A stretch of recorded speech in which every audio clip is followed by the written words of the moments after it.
Together, my spouse and I have been married for 8 years, and we have 2 young children. Although we have had our share of disputes this year, which I never would have imagined would drive my wife to cheat, we have had a difficult year. Anyway, I decided to talk to her one evening after seeing that she had been aloof and uncommunicative lately. She claimed at the time that she was unhappy and had lost her spark.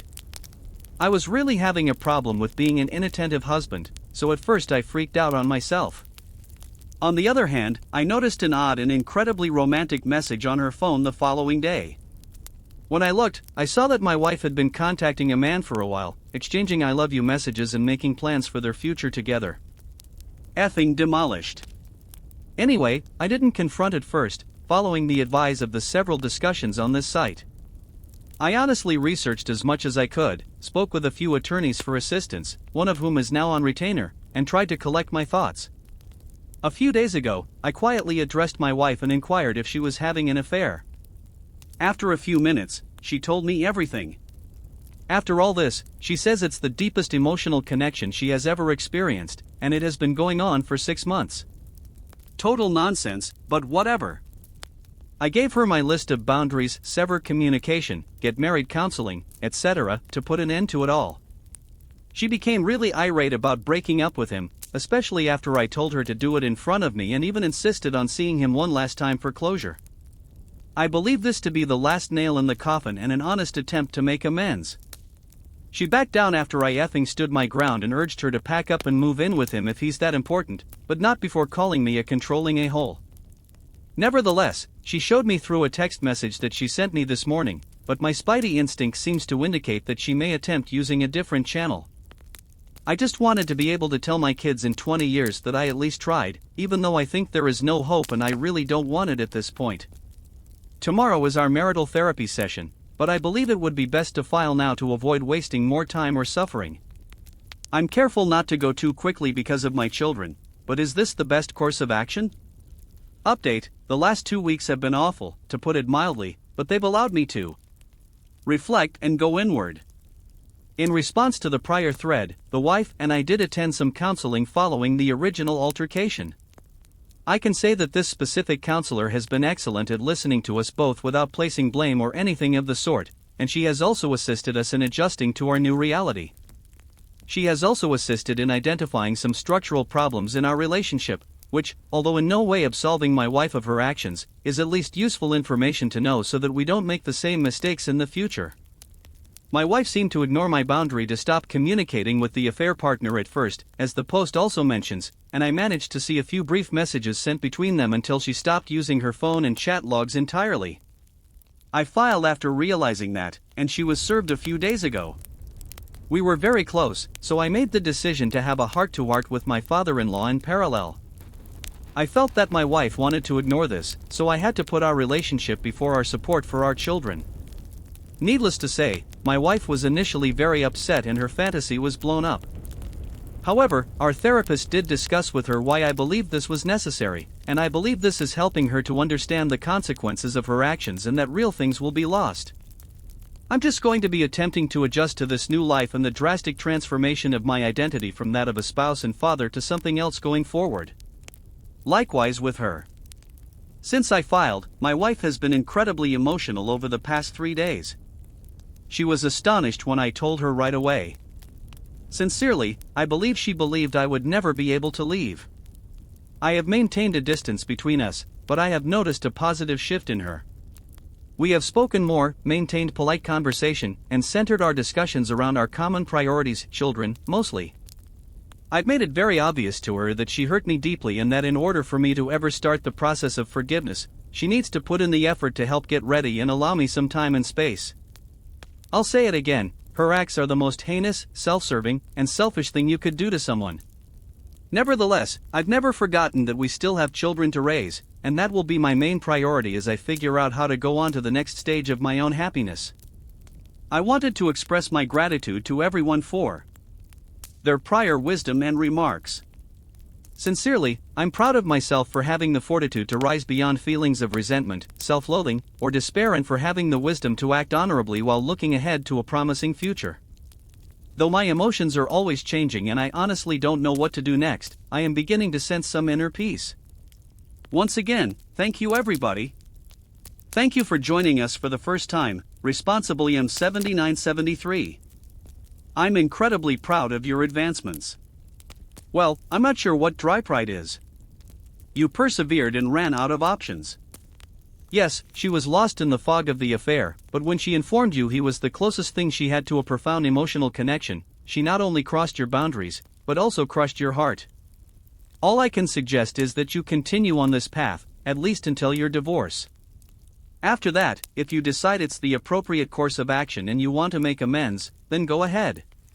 She and your kids will realize that some decisions have no repercussions if you decide to keep your marriage intact and don't divorce her. Once more, excellent work. It seems that we are all quite proud of you, almost dryly proud.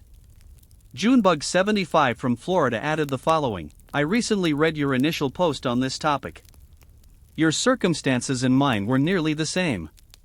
Once she decided to cut him off, I saw her contacting her affair partner.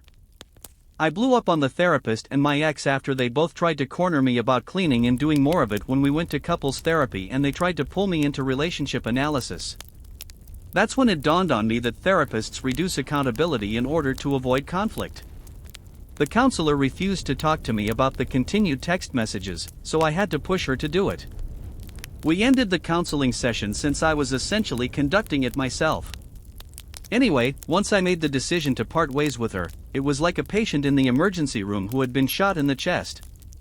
The doctor asked the patient whether he smoked and if he consumed an excessive amount of cholesterol. As long as you have an open chest hole, all those other health factors don't matter. For this reason, as you began to describe your therapy session, I was starting to feel upset because I thought they would find a way to make you believe that the adultery was partially your fault.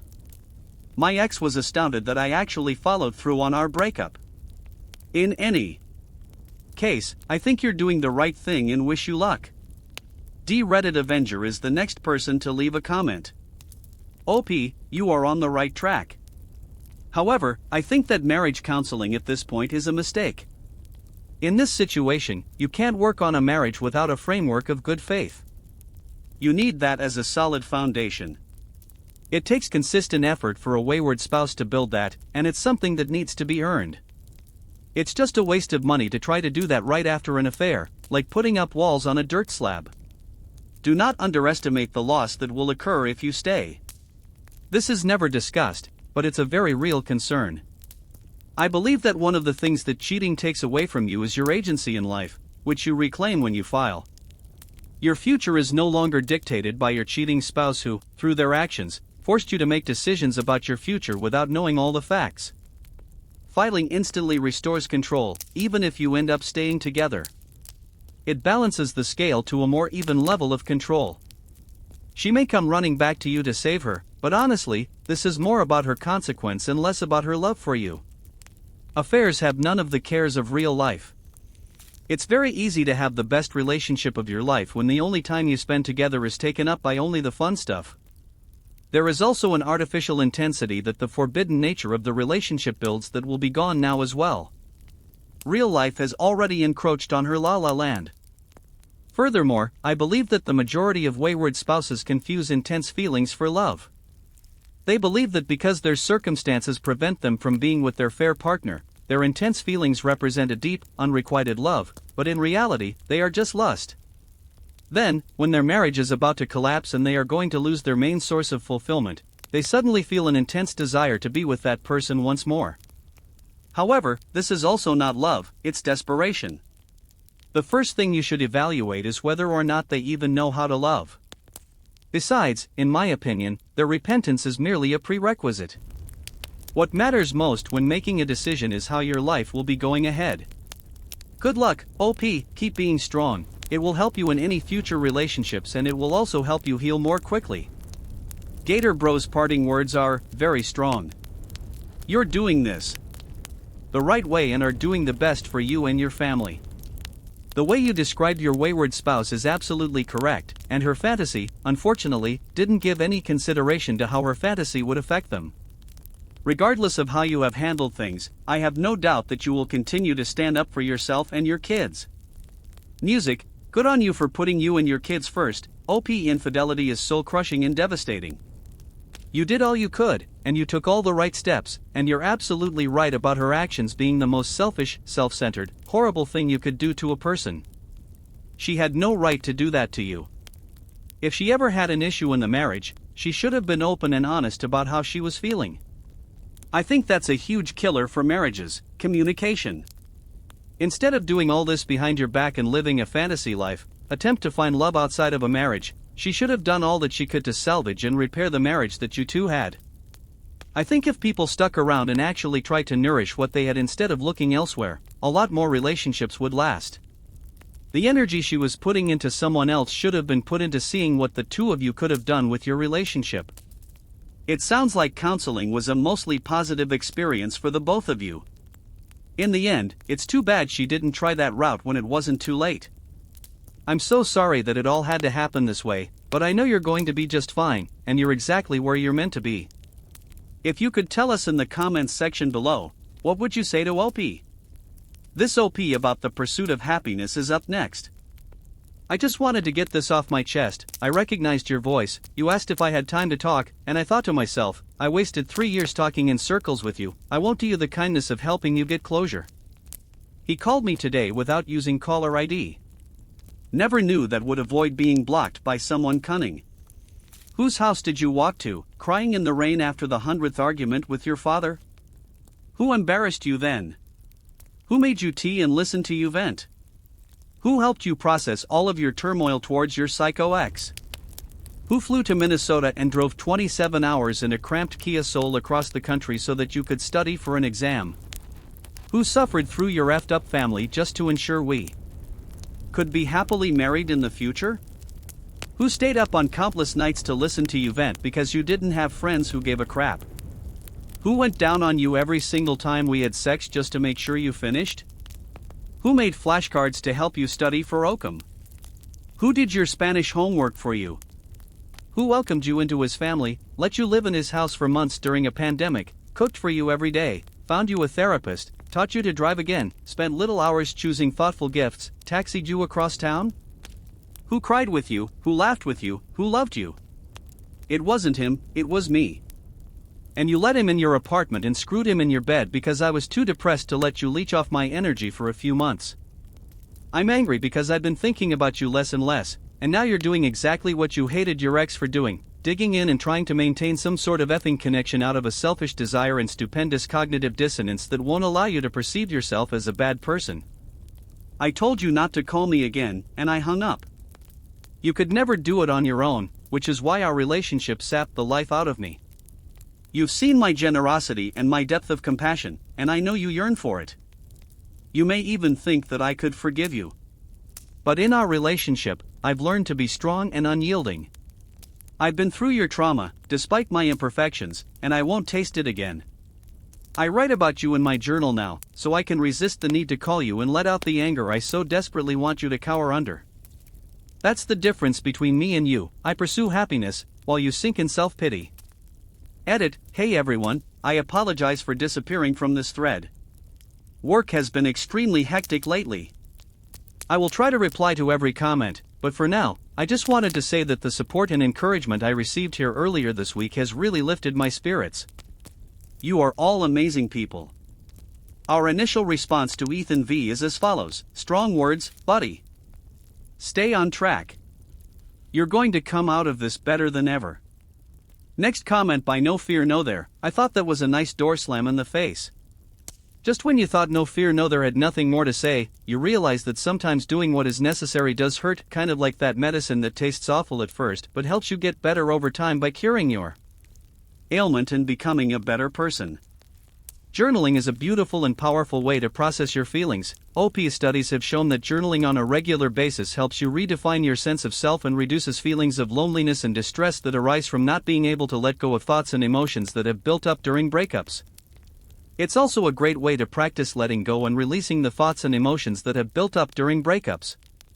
When you're experiencing complicated feelings, it can be difficult to sort through all of the various thoughts you might have about what you're going through.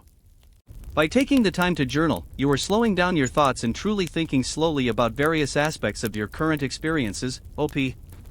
Our previous OP leveled up quite a bit. I recently found out that my ex-partner got engaged to the guy I'd always suspected she was cheating on me with. When we were together, she would constantly gaslight me and deny it when I asked her directly whether she was seeing someone else. 8 years later, suspicions were verified. I was curious and decided to check out the news of her engagement that I saw on social media, even though I don't follow her anymore and we haven't spoken in years. The post caption said something like 10 years of us, but we broke up 8 years ago, so it appears that they were unfaithful to me for the last 2 years of our relationship. Clearly a lot of time has passed, and I'm over this person. I'm trying to figure out how I feel about it, and I think it's like this: that previous version of myself was so tired, nervous, upset, and depressed from being treated so poorly by her, and I didn't believe my gut when she lied to me and I fell for it. I feel bad for the younger version of myself because he lacked the courage to believe his own intuition and was afraid of being by himself. I'm glad that the person I am now wouldn't put up with that kind of treatment, but holy crap, I just wish I could hug my younger self and tell her, trust your perception and get out. In retrospect, it's probably best that I never found out because it would have completely destroyed me. Learning about it now makes me feel as though I just happened to graze or miss something. Fortunately, not my concern either way, although I hoped by now she had learned how to be a better partner. The community wanted to comment on this OP in a few different ways. Fitacadia8074, what a scum. Knowing that you weren't insane for having doubts makes you feel validated. I give a headshake. Allow karma to take its course on them while you concentrate on leading a prosperous life. I hope and wish you nothing but the best, my friend. Tokyo 245's next remark was, "You're so much better off without her." It's amusing because that connection will be poisonous as hell as well. They will always be watching each other, hoping the other doesn't become bored and decide to run off with someone else, because they both know what the other is capable of. I hope all is good with you and that you found more loving and secure connections. One more thing from Mysterious Teaching 30, the bad news is that she will most likely reproduce and raise offspring who will look just like her, which is bad news for the rest of humanity. You escaped a gunshot. Her truth is a lie, and poison trees will always give birth to lies. But I'm glad you're over it.